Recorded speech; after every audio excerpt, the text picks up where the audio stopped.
Hi, so today we're going to do just a really quick tutorial on how to give fluids. There's some really great videos on the internet and please refer to those, but we figured we're here, Treasure's here. Hi baby girl, this is Treasure. So we figured why not? So we have our needle ready to go. We have the bag hung as high as I can, practical so that I can still read it. But in this case, gravity is your friend, so you want to get it as high as you can because it will help with the flow. So the needle's ready to go. I use a Terumo 20 by 1. It's a very sharp, very finely milled needle, and I think it's more comfortable for them. And it's thinner than some of the ones you get at the vet, but it still provides a good rate of flow. Ultra thin wall is what they call it, which means that it's a very thin steel, but there's a good flow through the needle. Needle makes a big difference. So it's ready to go. I know that it's a new needle because I've left the package on. So I take the needle off, or the package off. I take the needle cover off. I take the needle cover off. I'll try not to stab myself. And there's actually a side on the needle. There's just a slight bevel. It's kind of a little hard to see. But try to get the bevel side up. And then you feel an area, kind of in what's called the saddle area of the cat. Pull up the skin, a little bit of a tent, and then just insert the needle. And then open the valve to start the flow.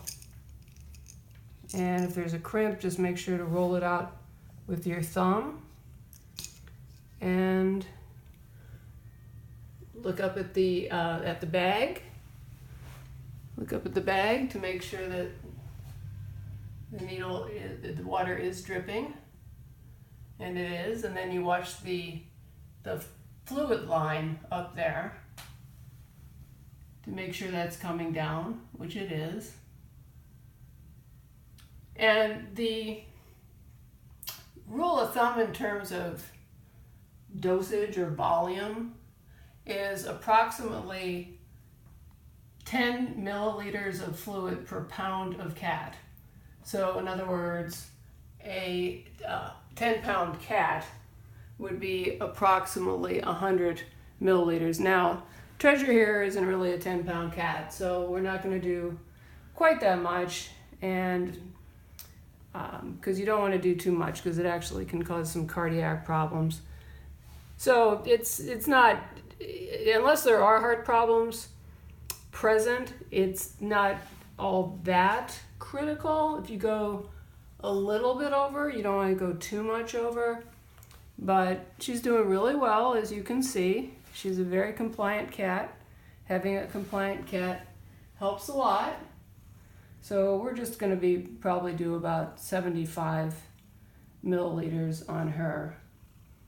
So we're just going to let it, sometimes it's good to warm the fluids in advance. This is a pretty warm room, and it's been a little bit in the sun, so the fluids are pretty warm.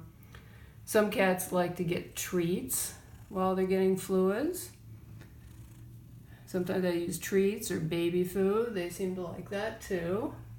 And you'll see that the fluid's going in because there's what's called a bolus, which you can see a little lump under the skin, which is perfectly normal and actually what you want.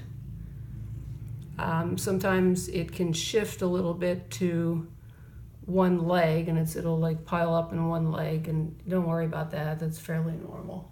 So we're getting pretty close to being done, and I think Treasure's getting pretty close to being done with this whole process.